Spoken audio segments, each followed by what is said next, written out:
há 35 anos para cá, e tomo como ponto de referência o 25 de abril de 74, e, portanto, o início do processo democrático no nosso país, as profundas mudanças que temos, efetivamente, atravessado. O Dr. Seixas dos Santos, há bocadinho, referia-se àquela metáfora da jangada de pedra, que pode ser olhada naquela perspectiva pessimista, que é a perspectiva daqueles que olham para Portugal e a sua localização geográfica no contexto europeu e entendem que somos um país periférico, levando em conta até as regiões autónomas, um país com uma dimensão também ultraperiférica e, consequentemente, de alguma maneira, um país condenado a ser uma pequena economia, uma pequena dimensão, num contexto internacional, maioritariamente ignorado nesse mesmo contexto internacional. Foi, aliás, assim que vivemos ao longo de muitas décadas.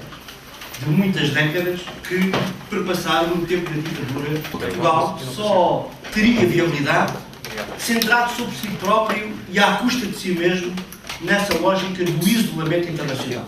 Um país que não tinha uma dimensão externa visível, era um país que vivia no chamado regime do condicionamento industrial e da regulação corporativa. Ou seja, era à custa de nós, dentro de nós próprios, isolados relativamente a nós mesmos, que se vivia praticamente todo o ambiente. Era um período em que Portugal tinha ainda as relações com as colónias, com as ex-colónias. E vivia então numa lógica de comércio fechado, porque o comércio que as ex-colónias nessa altura faziam era um comércio regulado pela metrópole e, portanto, nós procurávamos que nesse regime de autocondicionamento sobrevivêssemos numa lógica de isolamento. Essa visão do mundo ficou completamente espatifada. E Portugal teve que se recentrar no contexto internacional. Nessa altura precisámos de decisões lúcidas que olhassem para além do horizonte visível e tentassem projetar qual era verdadeiramente o desígnio do Portugal democrático. Foi na altura tomado de forma decisiva pelo nosso país pelo fundador do Partido Socialista, o nosso camarada Mário Soares. E eu recordo muito do que aprendi com ele.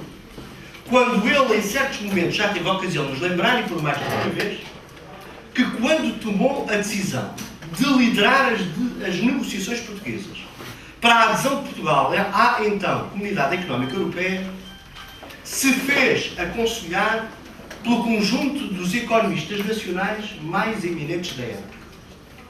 E o Mário Soares gosta de recordar que a opinião maioritária que recolheu nesse aconselhamento era a de que Portugal não estava economicamente preparado para podermos aderir à Comunidade Económica Europeia. Porque verdadeiramente a mentalidade dominante, mesmo para os especialistas em economia, era a tal lógica do país isolado. Era a tal lógica do pessimismo. O que o decisor político da altura fez foi decidir exatamente ao contrário da decisão técnica dos economistas, com base numa noção do desígnio nacional fundamental.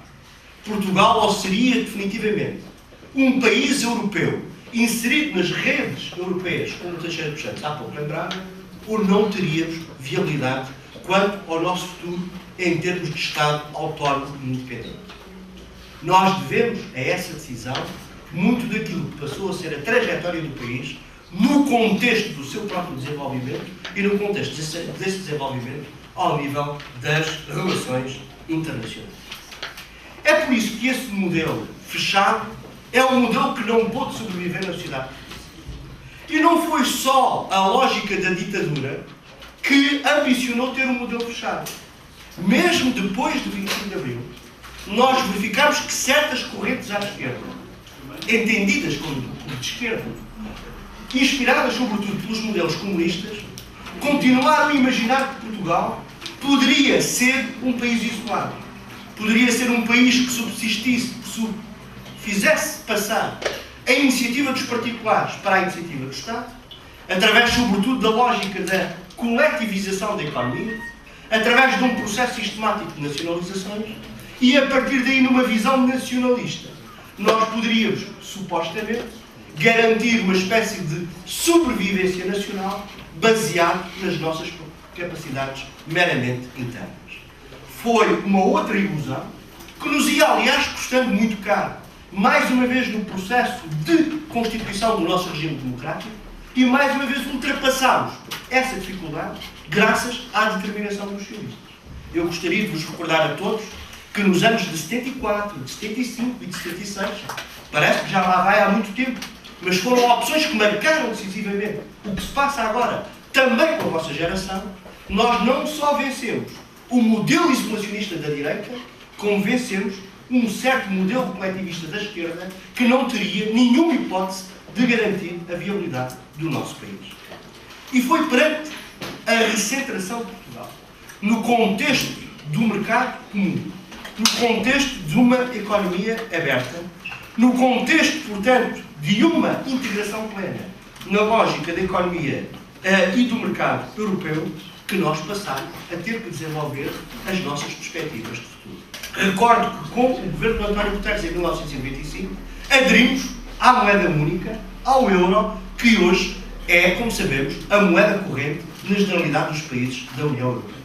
Acontece que a circunstância de passarmos a integrar esta União Económica e Monetária com regras próprias deixou de permitir utilizar certos instrumentos de política monetarista como se fazia no passado. O exemplo disso era o seguinte, talvez o mais clássico. Quando o nosso país enfrentava dificuldades, quando achávamos que a nossa economia, uma economia frágil, uma economia pouco desenvolvida, estava com dificuldades na competitividade internacional, normalmente o que os economistas aconselhavam que se fizesse, os políticos acabavam por tomar essa mesma decisão, era a desvalorização da moeda.